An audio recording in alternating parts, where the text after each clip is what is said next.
Untuk menambah soal pada bank soal, klik menu Bank Soal. Kemudian klik Tambah Data. Kemudian pilih mata kuliah. Kemudian tuliskan nama bank soal. Kemudian masukkan deskripsi. Kemudian simpan data. Ada dua cara untuk membuat pertanyaan pada bank soal.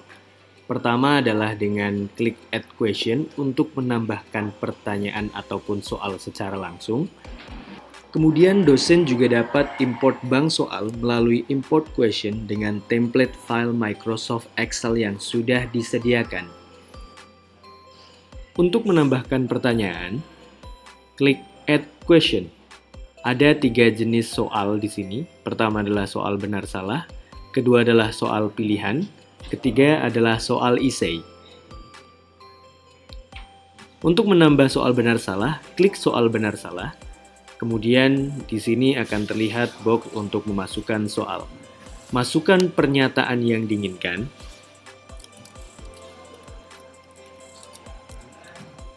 Kemudian di sini dosen juga dapat menambahkan link, gambar, dan video pada pernyataan. Kemudian pilih jawaban benar, apakah itu true atau false. Kemudian klik buat soal. Untuk membuat pertanyaan soal pilihan, klik Add Question, kemudian soal pilihan, kemudian masukkan pertanyaan di box ini.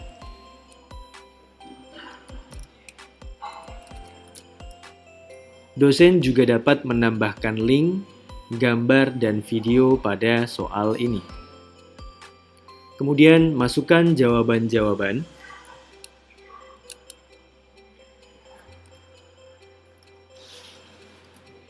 Kemudian pilih mana jawaban yang benar. Kemudian buat soal. Untuk menambahkan soal essay, klik Add Question, kemudian pilih soal essay, kemudian masukkan pertanyaan pada box ini.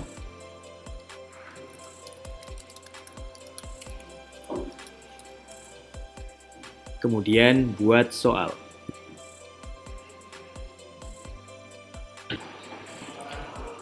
Untuk melakukan import question, pertama klik import question, kemudian pilih jenis soal yang ingin diimport. Pertama, download template file. Seperti inilah contoh template soal untuk pilihan ganda. Masukkan soal di sini, kemudian masukkan pilihan A, B, hingga pilihan F. Untuk template ini, jenis pilihan minimal 3. Kemudian masukkan kunci jawaban. Kemudian simpan file.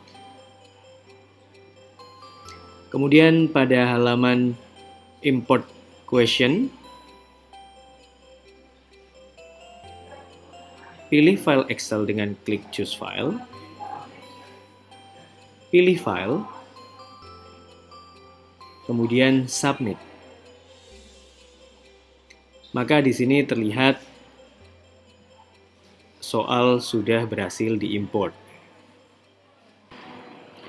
Untuk import jenis soal essay dan soal benar salah, caranya sama. Yang membedakan hanyalah template pada Microsoft Excel. Inilah tampilan untuk template soal benar salah. Soal diisikan di sini. Kemudian pilih kunci jawaban, apakah true atau false, T untuk true, F untuk false. Kemudian isian true dan isian false. Kemudian ini adalah contoh template untuk soal essay. Untuk soal essay, soal-soal diketik pada kolom soal. Jika semua soal sudah diinput, maka di sini dosen dapat menghapus soal ataupun mengedit kembali soal yang sudah diinput.